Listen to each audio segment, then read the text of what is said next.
세우는 가족 여러분 안녕하십니까? 오늘 6월 24일 수요일 아침입니다. 오늘 하나님의 말씀을 통하여 여러분 하나님과 동행하시는 귀한 하루 되기를 원합니다. 함께 기도하도록 하겠습니다. 하나님 아버지 감사합니다. 오늘도 하나님의 은혜로 하루를 시작하는 모든 백성들에게 하나님의 은혜가 가득하길 원하오며 내 삶 속에 어떻게 살아야 될지를 발견하는 귀한 시간 될 수 있도록 인도하여 주옵소서. 오늘도 하나님께서 각자의 오른손을 붙들어 주시어서 하나님과 동행하는 귀한 하루 되게 도와주시며 하나님의 복을 누리는 하루가 될 수 있도록 인도하여 주시옵소서. 예수님의 이름으로 기도드렸습니다. 아멘. 오늘 하나님 말씀을 같이 한번 읽어볼게요. 사도행전 9장 1절부터 9절까지의 말씀입니다. 사도행전 9장 1절부터 9절까지의 말씀을 제가 한번 읽어드리도록 하겠습니다. 사울이 주의 제자들에 대하여 여전히 위협과 살기가 등등하여 대제사장에게 가서 다메섹 여러 회당에 가져갈 공문을 청하니 이는 만일 그 도를 따르는 사람을 만나면 남녀를 막론하고 결박하여 예루살렘으로 잡아오려 함이라. 사울이 길을 가다가 다메섹에 가까이 이르러더니 호련히 하늘로부터 빛이 그를 둘러 비추는지라.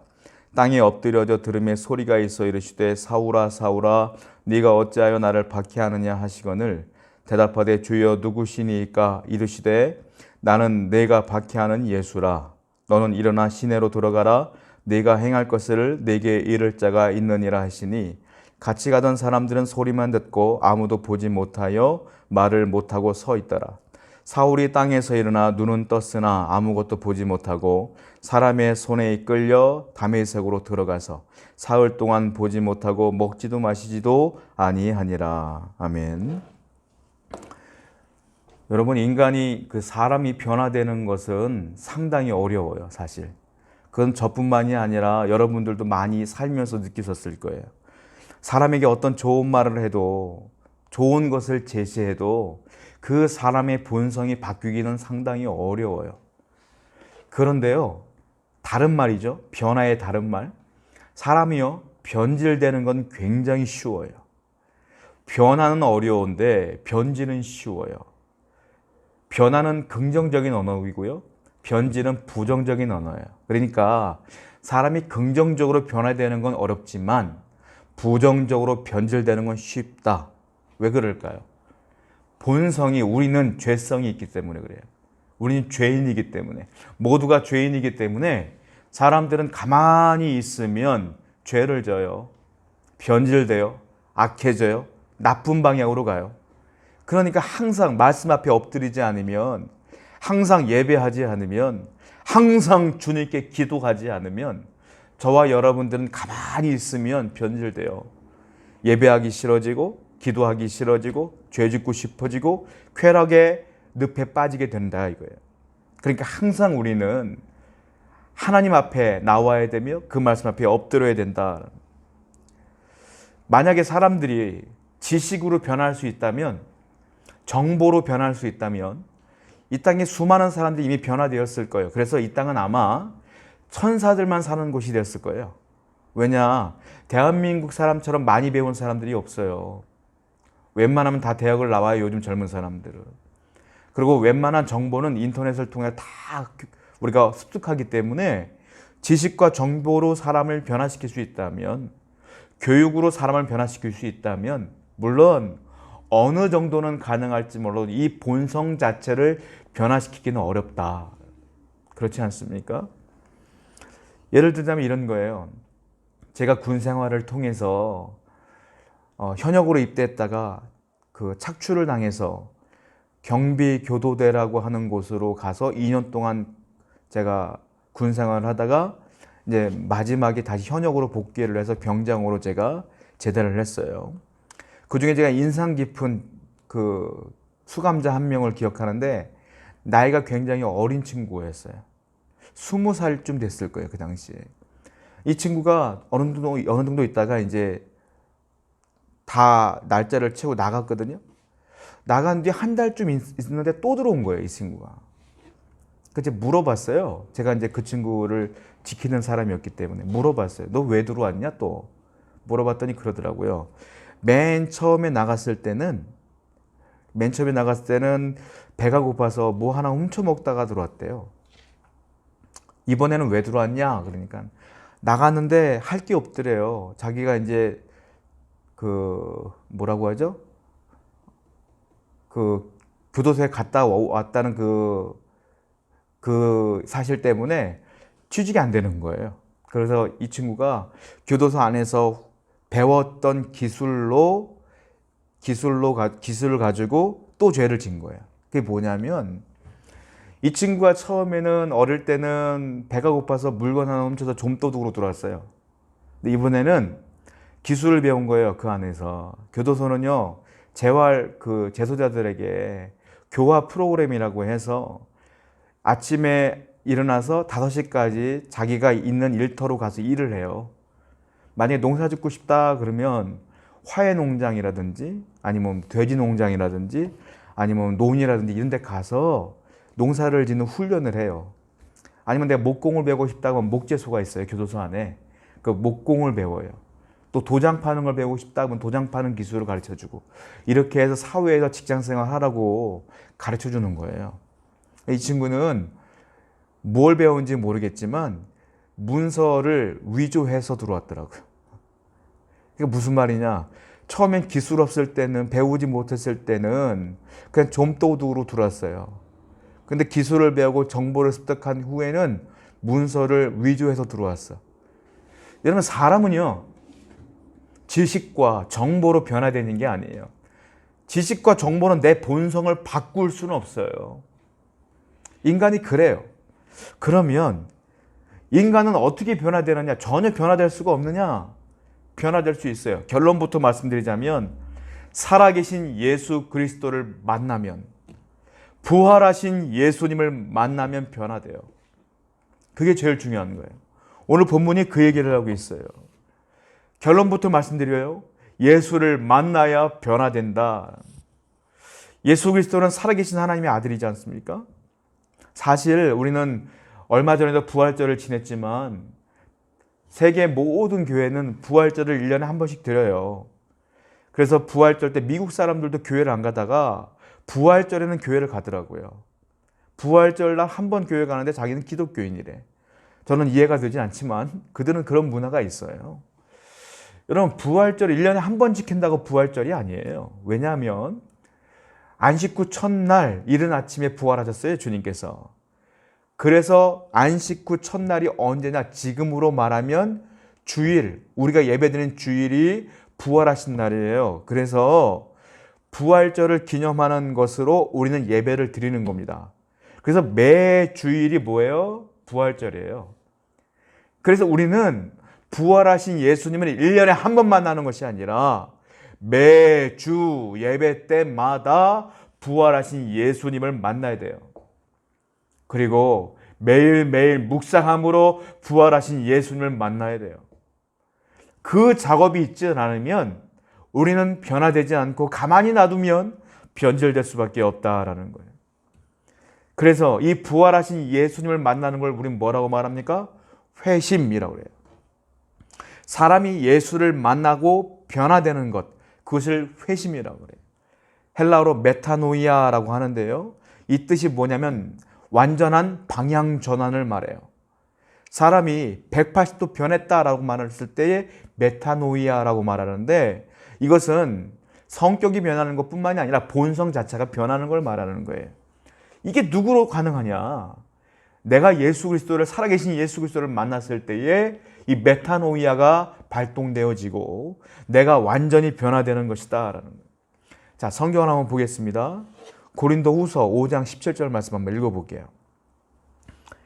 그런즉 누구든지 그리스도 안에 있으면 새로운 피조물이라 이전 것은 지나갔으니 보라 새 것이 되었도다. 자, 그리스도 안에 있으면 즉 예수를 만나고 메타노이아 회심이 일어났으면 뭐예요? 새로운 피조물이라. 그 사람은 새로운 사람이라는 거예요. 이전 것은 지나갔으니 예수님 만나기 전의 삶은 이미 끝난 것이고 보라 새 것이 되었도다. 이제 너의 삶은 바뀌었고 변화되었고 회심한 사람이 된 것이다. 여러분 삶은 이렇게 돼야 돼요. 여러분 예수님 만나기 전과 예수님 만난 후의 삶이 완전히 바뀌어야 돼요. 그것이 진짜 예수님 만난 사람의 삶이다. 마치 이런 거예요. 여러분 상암 월드컵 경기장에 혹시 가보셨나요? 그 근처에 가면 유명하고 아름다운 공원 두 개가 있습니다. 첫 번째 공원은 하늘공원이라는 곳이에요. 두 번째는 노을공원이에요. 하늘공원은 제가 가봤어요. 노을공원은 제가 안 가봤는데, 하늘공원을 가보게 되면 그 결혼하실 분들 있잖아요. 신혼부부들. 그 결혼식 전에 사진 찍으러들 많이 와요. 너무 아름답거든요. 가을 되면 너무 더 아름다워요. 갈대가 다 있고요. 너무 예뻐요. 근데 그 아름다운 공원, 하늘공원과 노을공원이 원래는 무엇이었는지 아시죠? 뭐였죠? 거기가 난지도였어요. 난지도 쓰레기 매립장이었어요. 그런데 그것이 다 바뀌어서 뭐가 된 거예요? 아름다운 공원이 된 거예요. 회심이 이런 거예요. 쓰레기 매립장에서 공원으로 되는 것처럼 이전에는 죄인이었고, 이전에는 주님과 멀어진 사람이었고, 쾌락을 즐거워했고, 죄 가운데 사는 걸 즐거워했던 내가 이제는 완전히 변화되어서 하나님의 사람으로 바뀌어진 것, 이게 회심, 메타노이아. 그것을 가능케 한 것은 부활하신 예수님을 만난 사람만이 가능한 것이다. 저와 여러분들은 이런 회심 가운데 거해야 된다. 어떤 사람은 책에서 그런 얘기를 해요. 예수님은 용광로다, 이렇게 표현하는 경우도 있어요. 왜냐하면 용광로가 뭐예요? 불순물, 쓸데없는 모든 철들을 다 모아서 용광로에 집어넣어버리면 불순물이 다 없어지고 원래의 쇠로 바뀌지 않습니까? 그 쇠 가지고 내가 원하는 것들을 만들어내잖아요. 그리고 예전의 쇠와 고철과 새로 만들어진 쇠는 달라요. 내가 예수 안에 들어가면 그 용광로 가운데 내가 녹아지고 없어져서 새로운 인생으로 바뀌어지는 거예요. 그래서 그렇게 표현하는 분들도 계시더라 이거예요. 어떤 분들은 그렇게 얘기를 해요. 나라가 변해야 된다. 우리 직장은 변해야 된다. 직장이 뭐냐? 사회가 뭐냐? 왜 이렇게 되느냐? 그리고 사회운동을 하고 난리를 치는 분들 계셔요. 여러분, 순서가 잘못됐어요. 나라가 변화되는 게 먼저가 아니라 내 직장이 먼저 변화되는 게 먼저가 아니에요. 뭐가 변화되느냐? 내가 먼저 변화돼야 내 직장이 나로 인한 영향력으로 변화되는 거예요. 내가 변화돼주고 개인적으로 개인이 다 변화돼야 이 나라가 변화되는 거예요. 나라가 먼저 변화되고 개인이 바뀌지는 않아요. 절대 그럴 일이 없어요. 내가 예수를 만나고 내가 변화돼야 내 인격이 바뀌고 가치관이 바뀌고 내 삶이 바뀌어져야, 내가 그런 목적으로 살아가야 그런 삶이 한두 명, 10명, 100명, 1000명, 10,000명 넘어갈 때에 나라가 바뀌고 직장이 바뀌는 거 아니겠어요? 중요한 건 지금 여러분들이 이 말씀을 듣고 내가 다시 한번 메타노이아, 회심하여 하나님 사람으로 바뀌어야 된다는 거예요. 그리고 변화되었을 때 여러분들 주위에 있는 사람들이 바뀌어지는 영향력이 발동된다 이겁니다. 사랑하는 여러분, 오늘도 부활하신 예수 그리스도를 만나시길 바라요. 그리고 여러분들의 삶에 조그마한 불씨가 되어서 삶이 완전히 바뀌어지는 삶을 경험하시길 바라요. 자, 제가 서두에 사람은 안 바뀐다고 말했잖아요.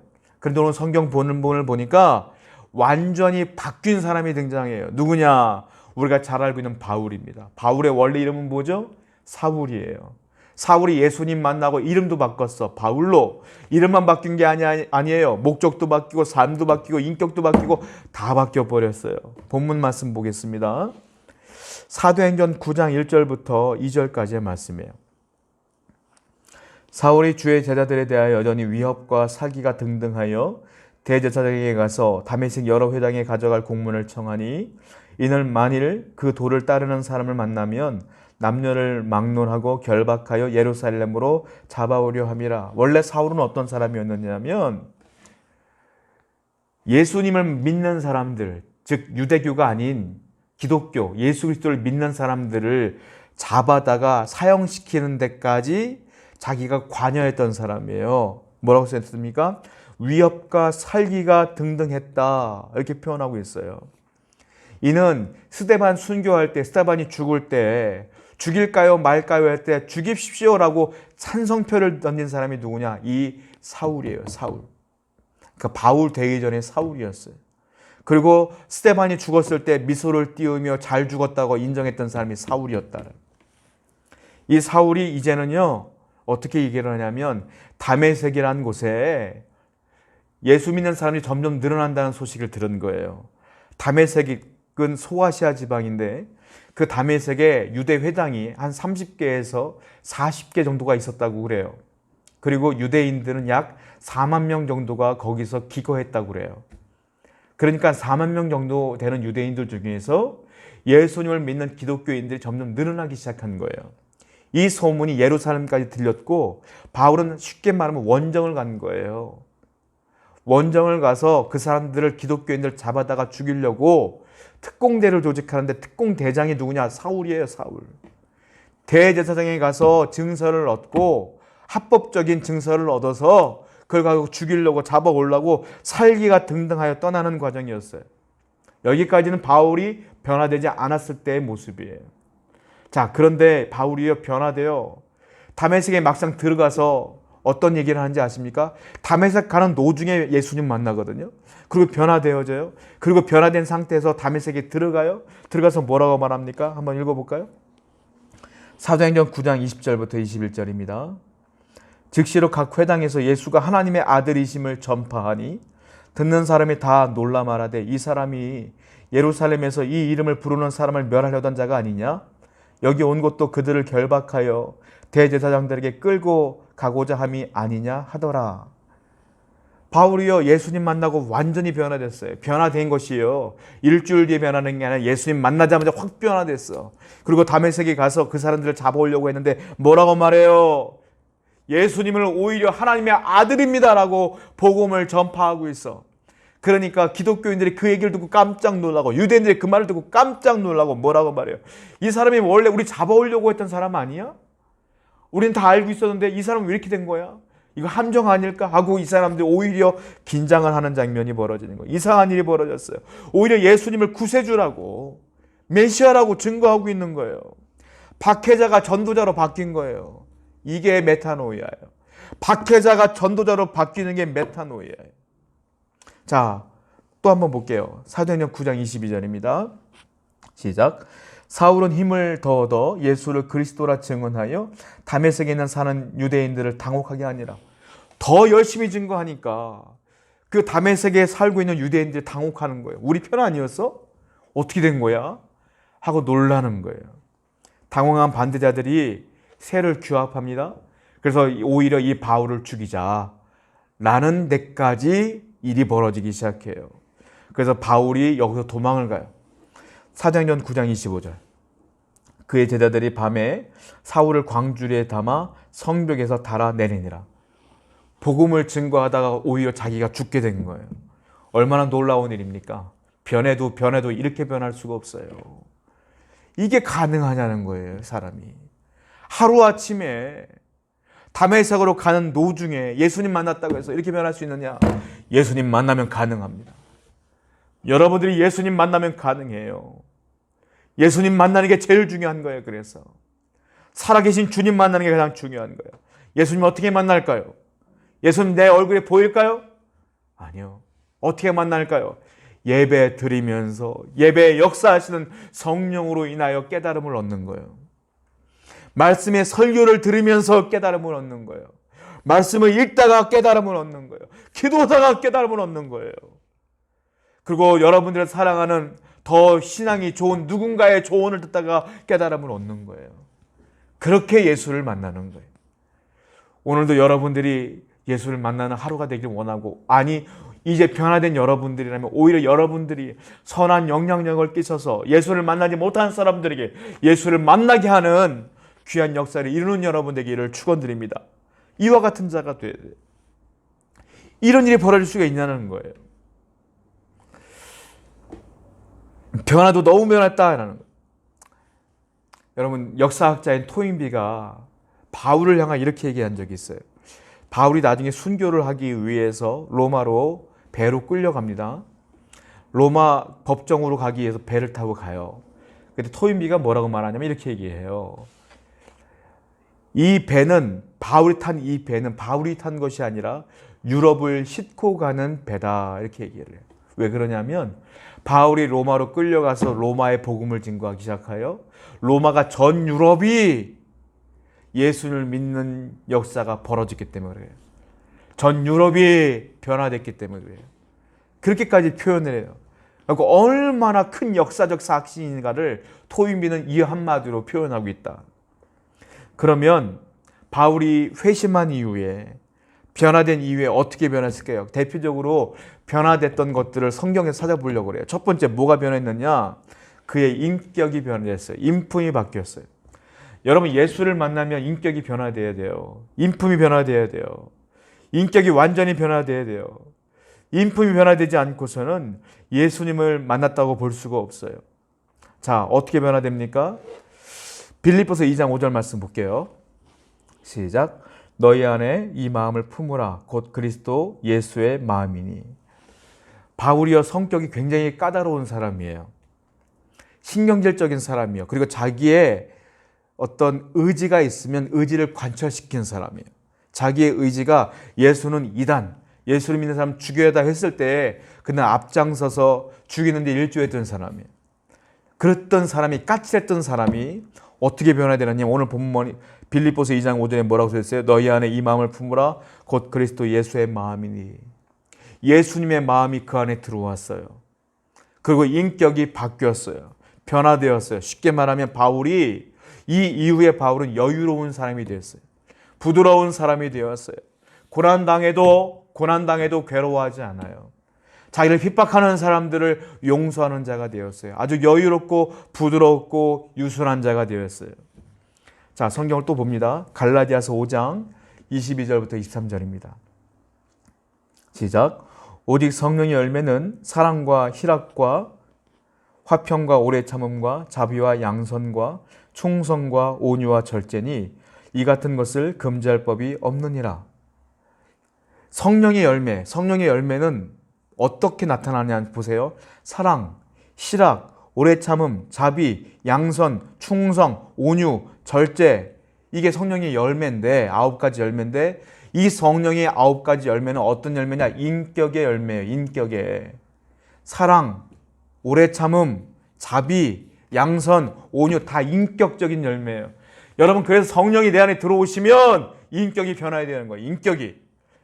맨날 싸움했던 사람이 싸우지 않는 사람이 돼야 돼. 욕했던 사람이 욕을 하면 안 되는 거예요. 거짓말했던 사람이 거짓말하면 안 되는 거예요. 화냈던 사람이 부드러운 사람이 돼야 되는 거예요. 이게 성령이 이 안에 들어오는 사람들의 특징이라는 거예요. 바울은 예수 만나고 성령이 이 안에 들어오니까 부드러운 인격자가 되었다라는 거예요. 예수님의 이 인격 9가지 열매가 그대로 들어왔다. 바울이 변화된 그 인격의 열매 단적으로 드러내는 구절이 있어요. 한번 읽어볼까요? 데살로니가전서 2장 7절입니다. 시작. 우리는 그리스도의 사도로서 마땅히 권위를 주장할 수 있으나 도리어 너희 가운데서 유순한 자가 되어 유모가 자기 자녀를 기름과 같이 하였으니. 뭐라고 합니까? 바울이 이렇게 말하고 있어요. 우리는 그리스도의 사도다. 마땅히 권위를 주장할 수 있어. 사도이기 때문에. 그러나 너희 가운데에 나는 유순한 자가 되었다. 영어 성경에서는 유순한 자라는 뜻을 젠틀이라는 단어를 썼어요. 여러분 젠틀맨 아시죠? 신사를 얘기할 때 젠틀맨 그러잖아요. 젠틀이라는 단어는 부드럽다, 유순하다 이거예요. 신사는 부드러운 자, 유순한 자. 그러니까 바울이 쉽게 말하면 신사가 됐다는 거예요. 급하게 화내는 자가 아니라 유순한 자가 됐다. 부드러운 자가 되었다. 젖먹이 어머니처럼 부드러운 사람이 되었다 이 말이에요. 여러분들 어떻습니까? 조그만 누가 뭐래도 화를 팍팍 냅니까? 성령의 9가지 열매가 내 안에 들어와 있으면 부드러운 자가 돼야 돼요. 여러분들이 항상 싸움의 중심에 있으면 안 돼요. 여러분들은 싸움을 중재하는 자가 돼야 되고 여러분들은 부드럽게 사람들을 안내하는 자가 돼야 돼요. 그런 자가 진짜 예수님의 인격을 닮은 예수 만나서 변화된 사람의 특징이다. 오늘도 여러분의 인생 가운데 어떤 사건이 벌어질지 몰라요. 부드러운 사람이 되세요. 젠틀한 사람이 되세요. 유순한 사람이 되세요. 그것이 여러분들의 변화의 증거입니다. 두 번째 바울은 어떻게 변화됐습니까? 그 인격이 변화됐고 두 번째는 가치관이 변화됐어요. 내가 중요하게 여기는 것이 무엇인지가 바뀌었어요. 가치관이 변화된 거예요. 그는 좋은 집안에 태어났어요. 바리새인이었어요. 시민권자, 로마 시민권자였어요. 가말리엘 문화생으로서 지식을 겸비한 자였어요. 부자였어요. 똑똑한 자였어요. 집안이 좋아요. 그런데 그 가치관을 갖고 좋은 사람이었기 때문에 한마디로 모두 갖춘 장래가 촉망된 사람이었으나 왠지 모르게 공허하다 보니까 이 공허함을 메꾸기 위해서 더한 것들을 추구해서 그것이 뭐예요? 그것이 자기가 예수 그리스도를 믿는 사람들을 잡아다 죽이자 더한 것들을 추구하기 시작한 거예요. 그러니까 사람이요, 다 갖췄어도 공허한 게 사람이요, 모자란 게 사람이에요. 그런데 이 바울이요, 변화된 뒤에 무엇이 좋고 무엇이 나쁜지의 우선순위가 바뀌었다 이거예요.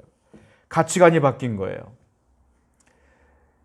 러시아의 문호 톨스토이가요, 50세에 예수 그리스도를 만나게 돼요. 그리고 그 50세에 그가 완전한 메타노이아, 회심을 경험하게 되면서 그의 가치관이 싹 바뀌어버려요. 그가 55세 때에 한 글로서 그의 가치관을 표현을 해요. 뭐라고 말하는지 아세요? 이렇게 말합니다. 내가 예수님 만나기 전에는 좋아했고 즐거워했고 원했던 것들, 지금은 내가 원하지 않는다. 내가 예전에 원하지 않았던 것들, 지금은 내가 원한다. 바뀐 거예요. 예전에 좋아했던 것들은 지금 안 좋아하고, 예전에 원했던 것들은, 원하지 않은 것들은 지금은 또 원하고, 완전히 바뀐 거예요. 바울이 그렇게 바뀌었어요. 성경 보겠습니다. 골로새서 3장 2절 5절 두 구절 쭉 연속해서 읽어볼게요. 위의 것을 생각하고 땅의 것을 생각하지 말라. 그러므로 땅에 있는 지체를 죽이라. 곧 음란과 부정과 사욕과 악한 정욕과 탐심이니 탐심은 우상 숭배니라. 위의 것을 생각하라. 바울이 말해요. 땅의 것들을 생각하지 말아라. 바뀐 거예요. 땅의 것들은 뭐라고 말하냐면, 땅의 것은 음란, 부정, 사욕, 악한 정욕, 탐심은 우상 숭배라. 지금 제가 나열했던 이 모든 것들은 결국 뭐와 같다? 우상 숭배와 같다. 땅의 것들은 다 우상 숭배와 같다. 하늘의 것을 추구하라. 나는 지금 이제 하늘의 것을 추구한다. 가치관이 바뀌었어요. 빌립보서 3장 7절부터 8절 한번 읽어봅니다. 그러나 무엇이든지 내게 유익하던 것을 내가 그리스도를 위하여 다 해로 여길 뿐더러 또한 모든 것을 해로 여김은 내 주 그리스도 예수를 아는 지식이 가장 고상하기 때문이라. 내가 그를 위하여 모든 것을 잃어버리고 배설물로 여기면 그리스도를 얻고. 내가 예전에 가치 있게 생각했던 것들을 지금 뭘로 여긴다고요? 배설물로 여긴다. 가장 가치 있는 건 뭐라고요? 내가 그리스도를 아는 지식이 가장 고상한 것이다.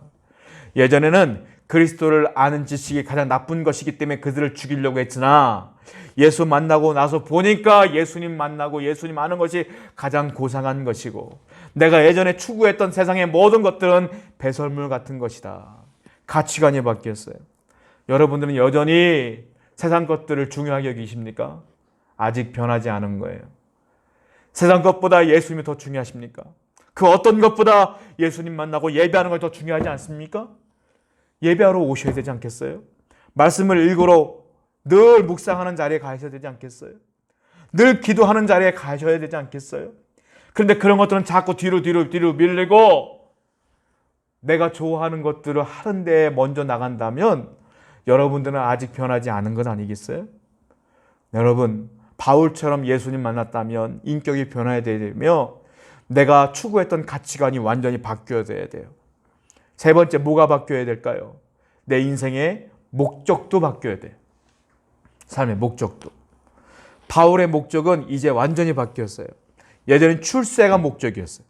그 대제사장에게 잘 보이기 위해서 예수 그리스도를 믿는 사람들 다 잡아왔어요. 근데 이제 목적이 바뀌었어. 무엇로 바뀌었어요? 하나님의 영광을 위해 살리라. 내 영광이 아니라, 성공이 아니라, 남들 부러워하는 인생이 아니라 하나님의 영광을 위해 살리라. 라는 인생의 목적으로 바뀌었어요. 성경 읽어볼게요. 고린도전서 10장 31절. 그런즉 너희가 먹든지 마시든지 무엇을 하든지 다 하나님의 영광을 위하여 하라. 먹는 것도 마시는 것도 무엇을 하든지 간에 다 하나님의 영광을 위해서 하라. 하나님이 기뻐하는 일을 하라. 하나님이 즐거워하시는 일을 하라. 네가 즐거워하는 것이 아니라, 너에게 이익이 되는 것이 아니라 하나님의 이익이 되는 것을 하라. 하나님이 기뻐하는 것을 하라. 그것이 인생의 목적으로 된 거예요. 지금 여러분들이 삶의 목적을 갖고 살아가는 것, 여러분들이 기쁜 거예요? 여러분들의 주위 사람들이 기뻐한 거예요? 아니면 하나님이 기뻐하시는 거예요? 지금 여러분들이 하고 있는 모든 것, 하나님이 기뻐하는 거예요? 여러분들이 기뻐하는 거예요? 하나님이 기뻐하는 걸 하셔야 되지 않겠습니까? 하나님이 기뻐하시는 삶의 목적을 갖고 살아가야 된다.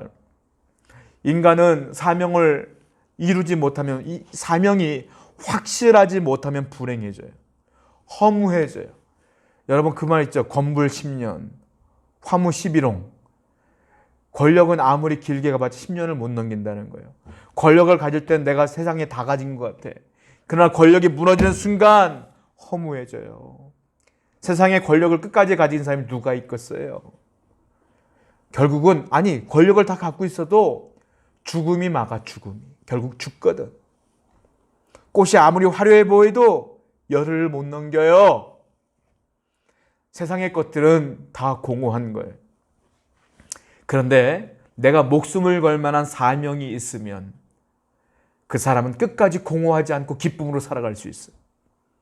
바울은 그 사명을 발견한 거예요. 그게 뭐예요? 하나님의 영광을 위해 살리라. 내 기쁨이 아니라 당신의 영광을 위해 내 목숨을 바칩니다 하고 복음을 위하여 산 거예요. 여러분도 하나님의 영광을 위한 사명을 발견하셔야 돼요. 성경을 보겠습니다. 이것은 바울이 밀레도에서 고별 설교를 하는 내용이에요. 읽어볼게요. 사도행전 20장 24절. 내가 달려갈 길과 주 예수께 받은 사명, 곧 하나님의 은혜의 복음을 증언하는 일을 마치려 하면은 나의 생명조차 조금 더 귀한 것으로 여기지 아니하노라. 나의 사명은 이 살아계신 예수님을 증거하는 복음 사역인데, 이것을 위해서 내 목숨을 바치는 일에도 내가 전혀 아깝지 않을 것이다. 이 사람은 공허하지 않았어요. 끝까지 그 목숨을 바치는 그 순간까지 감사함으로 기쁨으로 산 거예요. 여러분 복음을 위해 사세요. 또 읽어볼까요? 순교 직전에 감옥에서 디모데후서 속에서 우리에게 최후 진술서를 남긴 거예요. 바울이. 디모데후서 4장 7절부터 8절입니다. 한번 읽어봐요. 시작. 나는 선한 싸움을 싸우고 나의 달려갈 길을 마치고 믿음을 지켰으니 이제 후로는 나를 위하여 의의 면류관이 예비되었으므로 주 곧 의로우신 재판장이 그날에 내게 주실 것이며 내게만 아니라 주의 나타나심을 사모하는 모든 자에게도니라. 내가 이제 죽는다. 그런데 나는 이 달려갈 길을 다 마쳤다. 이 사명을 다 마치고 사명을 감당하는 중에 이제 죽는다. 이제 나는 하늘나라 갔을 때 하나님이 내게 사명을 감당해서 주실 면류관을 주실 것이며 상급을 주실 것이다. 나는 미래가 있다. 소망이 있다. 하고 감사하는 고백이에요. 여러분 이렇게 인생을 마칠 수 있다면 얼마나 감사하겠어요. 돌아가실 때 내 돈, 쌓아놓은 내 돈 어떻게 하지? 내 자식들 어떻게 하지? 내가 일 벌려놓은 거 어떻게 하지? 그렇게 후회하면서 가실 거예요? 사람은 죽어요. 언제 죽을지 몰라. 나이를 다 마치고 천수를 마치고 만수를 마치고 죽을지, 중간에 세상을 끝날지 아무도 모르는 거예요. 자신 갖지 마세요. 사람의 인생을 모르는 거예요. 지금 여러분들을 위해서, 여러분들의 목적을 위해서 내가 원하는 대로 성질 낼 거 다 성질 내고 할 거 다 하면서 사는 게 뭐가 그렇게 중요합니까? 사명을 위하여, 예수의 복음을 위하여, 하나님의 기쁨을 위하여, 하나님의 영광을 위하여 지금부터 살아가야 돼요. 그래야 내 삶을 마칠 때 감사함으로 하나님께 나갈 수 있지 않겠습니까? 여러분, 서력을 얘기할 때, 서력 기원전, 서력 기원 후를 얘기할 때 뭐라고 말해요? AD, BC 이렇게 얘기해요. BC가 뭐예요? 기원 전. AD는 기원 후 이렇게 얘기해요. BC가 뭐예요? Before Christ. 예수님 오시기 전이 BC예요. AD는 뭐예요? 이거 라틴어예요. 아노 도미니. 원래 뜻은 주님의 해에 이런 뜻이에요. 아노 도미니, 주님 오신 후. 그러니까 지금은 AD 2020년, AD 예수님이 오신 후 2020년이 된 거예요, 지금. 그전엔 BC. 여러분, 서력을 나눌 때도 예수님 오신 날을 기점으로 해서 나눠. 여러분의 인생도 마찬가지로 내가 예수님 만난 것을 기점으로 삼아야 돼. 내가 예수님 만나기 전, 내가 예수님 만난 후 달라져야 돼요. 바뀌어져야 돼요. 인격이 바뀌어야 되고, 가치관이 바뀌어져야 되고, 여러분들의 삶의 인생의 목적이 달라져야 될 줄로 믿습니다. 오늘도 여러분의 삶 속에 하나님의 은혜가 가득하기를 축원드립니다. 함께 기도하겠습니다. 살아계신 아버지 하나님 감사합니다. 오늘도 하나님 말씀 가운데 거할 수 있도록 은혜 주셨습니다. 이제 예수님을 만난 사람처럼 살아갈 수 있도록 인도해 주옵소서. 예수님을 만나지 못했다면 내가 오늘 당장 예수를 만나기 위하여 애를 쓰며 기도하며 그것이 기도 제목이 될 수 있도록 인도해 주시며, 예수님 만났다면 내가 변화된 삶으로 살아가기 수 있도록 인도해 주옵소서. 인격이 변화될 수 있도록 인도해 주옵소서. 성령의 9가지 열매가 이 인격으로 나타날 수 있도록 인도해 주시고, 가치관이 변화되어서 하늘의 것을 구하는 자가 될 수 있도록 인도해 주시고, 내 삶의 인생의 목적이 달라져서 내 기쁨이 아니라 하나님의 목적과 영광과 기쁨을 위해서 살아가는 자가 될 수 있도록 인도하여 주옵소서. 오늘도 하나님의 은혜 가운데 거하는 귀한 한호가 될 줄로 믿사오며 예수님의 이름으로 기도드렸습니다.